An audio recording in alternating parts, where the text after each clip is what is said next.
And I feel like in life, I got punched in the face many times. And I had to be able to pivot, be able to turn, come back to my corner, get some instruction, learn from it, make sure it never happened again, and then try to execute the game plan that I needed to in order to be able to be successful and execute the goals that I had for that fight. Hey there, high performers. This is Dr. Josh Funk. In this podcast, I will be interviewing people from the sports and business world who have experienced hardship and come out on top. Through their challenges, strategies, and mindset, I hope that it will give you the tools you need to perform for life. Hey, high performers, it's Dr. Funk here, and I have the fortune of having with me today Angel Cabrera, who is the new owner of CrossFit Hardshells. Angel, welcome to entrepreneurship, brother. How's it feel? It feels great. I mean, it's new. It's something that I'm trying to figure out, but very, very thankful for the position that I'm in. I think you've been doing a great job. I mean, I had the fortune of meeting you through predominantly like the Lululemon ambassadorship program. We became ambassadors a little over a year ago at the downtown Crown store here in Gaithersburg, and just getting to know you. You seem very, very settled with regards to, you know, your role, who you are, how you present yourself both to your clients and to your family. But it wasn't always that way, right? I mean, I had a little bit more of a challenging upbringing. Tell me a little bit more about that. So I was born and raised in Los Angeles, grew up in a very gang-affiliated area. And for me, that was just a lot of what I grew up around. It was something that was glorified, something that was kind of looked at as something that you wanted to become. And so that was just the music that I listened to, the clothing that I wore, and it ended up being the reason why we moved out here. My brother got into a fight with a nobody who turned out to be a somebody. And then it was, let's get away from Los Angeles as fast as possible. We had family out here. It made sense for us to move out here. And that transition happened when I was pretty young. I couldn't make the decision to stay in Los Angeles. It happened in November. It was the first time I got introduced to jean shorts, a hoodie, and a jacket. So it's kind of a rude awakening. And what was kind of weird is, you know, at night, I was used to hearing like the police patrolling. Here, it was like nice and quiet. There was no sirens, no helicopters. Kind of felt unsafe for what I was used to, but made the transition. And, you know, I brought that lifestyle here. And at least in the Latin and urban culture, that was the time where there was a big beef, or at least a divide between the East Coast and the West Coast. And so me being from the West, coming to the East in that era, it just made it difficult for me to be able to acclimate here. So it turned into me getting beat up, me fighting back, my dad putting me into a boxing and a Muay Thai program, which then gave me the tools to defend myself. But me being able to use that, I started to leverage it to be able to build that reputation of what I looked at as the ideal in Los Angeles, which is earn your respect, fight, create a name, make people almost fear you, not respect you.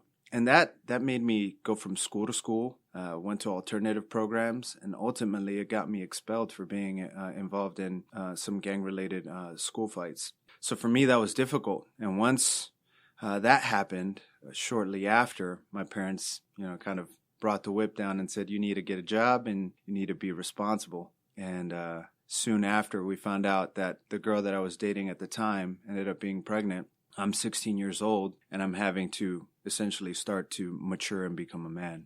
So for you, right, your dive into fitness or physical culture, right, more physical way of living, that was more out of necessity, right? You were using it more from a reputation standpoint, a physical presence standpoint. How do you feel like that structure and the routine created through some of your earlier experiences with fitness, boxing and Muay Thai, things that are extremely emphasis, an extreme amount of discipline? How do you think that helped prepare you for some of these more uncontrolled or aspects of your life where you weren't quite as prepared for them? Yeah, I think boxing is one of those things that I use as an analogy a lot in life, because it's one of those things that you're never prepared for. You have two hands, but there's so many angles that you can create your footwork plays a big part, and you can't really control your opponent. And so there's a lot of times where I feel like I got punched in the face and I was unprepared for it, and I didn't like the feeling, and I wanted to correct it, learn from it, and make sure that that never happened again. And I feel like in life, I got punched in the face many times, and I had to be able to pivot, be able to turn, come back to my corner, get some instruction, learn from it, make sure it never happened again, and then try to execute the game plan that I needed to in order to be able to be successful and execute the goals that I had for that fight. Yeah, and I think that can translate over to a wide variety of different things. Through previous conversations with you, I know you're a big fan of the Daily Stoic. Yeah. Ryan Holiday, like you mentioned, The Obstacle is the Way, being one of your favorite books. And I think one of the things that I consistently hear him preach throughout, whether or not it's Daily Stoic or some of the books, but we have these controlled periods of time. They're almost like controlled stressors where we're placing ourselves in challenging situations out of routine or out of habit. And by doing these small challenging things over time, it allows us to be much more prepared for those uncontrollable moments that happen when we're least expecting it. But because we have a certain amount of order in our life that we've placed upon ourselves, we're better acclimated to handle some of the chaotic moments of our life. So do you feel like that helped you during this transition, both through moving as a young parent? Is there anything that really stuck out for you? Yeah, I think all of that does. There's that famous quote within boxing is it's better to bleed in training than to bleed in a fight. And I think whenever you put yourself in those difficult situations where you're stretching yourself, it's almost like stress inoculation. You learn to handle the pressure so that when you're in the moment, you're not overwhelmed by what you're experiencing. You kind of visualized what you wanted. And for me, I think what has been most beneficial is that analogy of going back to the corner. There's a lot of things that I don't know. And as a young kid trying to figure out being a parent while not even being an adult myself, I had to go to adults and ask them for mentorship. And I think it pushed me to be able to start building those, I think, foundational needs to be able to be successful. It's looking to others, getting coached, finding somebody a season of life ahead of you to be able to ask them questions, be vulnerable, be humble, know that you don't have the answers, be transparent, and being accountable. Having somebody that's going to stretch you and push you and require something of you that you didn't even know you had yourself. I think a key there that you just brought up is seeking out mentorship. I think we hear a lot about mentorship with regards to personal development, whether or not it's as a youth or even as an adult. I can speak personally from my time as a business owner, needing to seek out mentorship and really in order to take that next step, right? In order to get myself from where I was currently to ideally where I wanted to be. What are some things that you think were key during that time period of your life? And what things were you seeking when you were talking about seeking out a mentor? Yeah, so when I was young, I would say the biggest character flaw that I had and still have is just a lot of anger issues. I was a young kid that was drawing the line a little too thin in terms of respect. And I didn't understand what respect was. And if I didn't get it, I would lash out. So just, trying to get somebody to help me manage my emotions and control what I could control. I can't control how people react or respond to me, but I am in control of how I respond to them. And so one of the first things that I did was get plugged into a church, and my faith started to grow. I started to see that I was flawed, broken, and in need of help. And so I started looking for that. So just first starting off with my character, and then from my character building the conviction, and then from conviction building the competency to be able to develop others. Which is great. And I think I see a lot of some of the things that you talked about and how you interact with other people in the community that you've become a part of and helped create. And that leads me to kind of the end of your boxing career, right? The end of boxing and Muay Thai.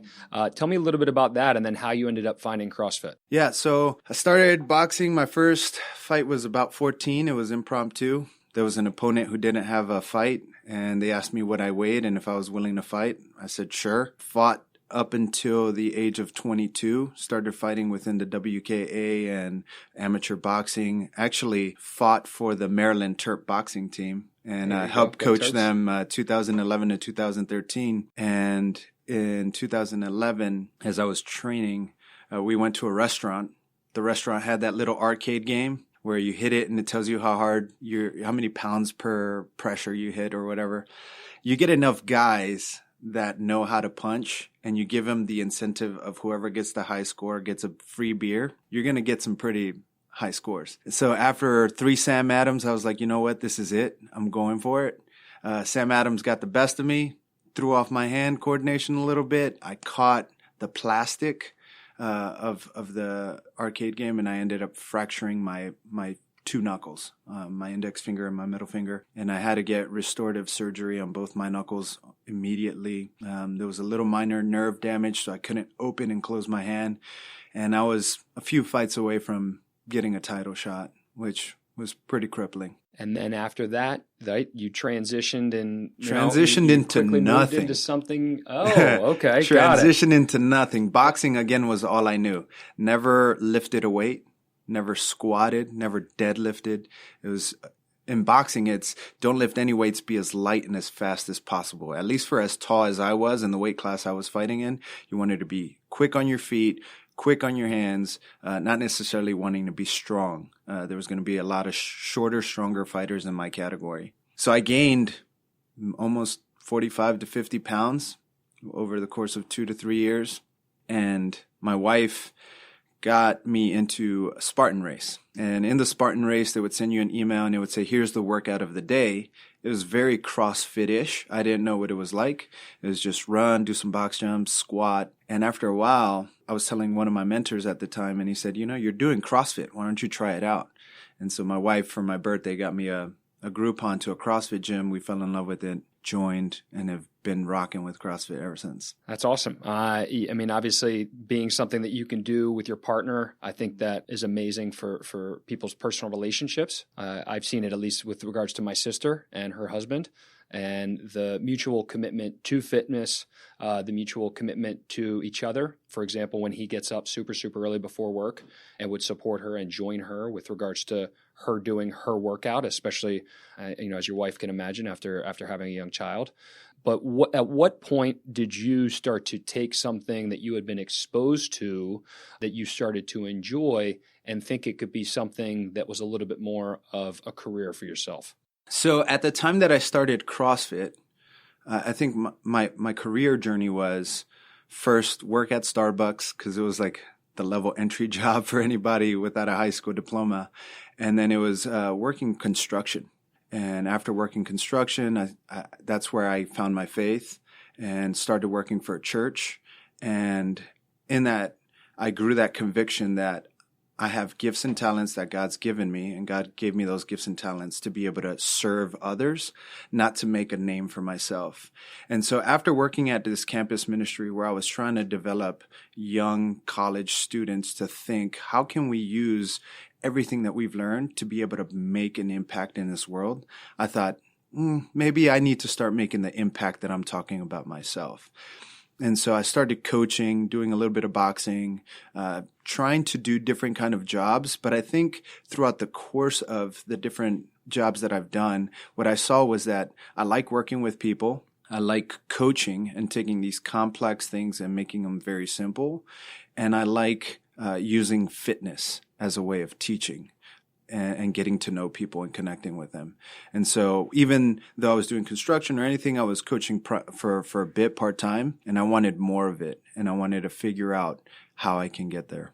So after that, you kind of deep dove, you found a CrossFit community that, you gravitated towards. Were there any challenges for you personally with regards to your mindset, what it was like to both, I've seen you compete in the open and then also transition your passion with regards to, hey, I like working out, I'm enjoying this specific activity, and ideally helping others utilize that same modality, as we could call it, for their own personal gains, personal benefit? Yeah.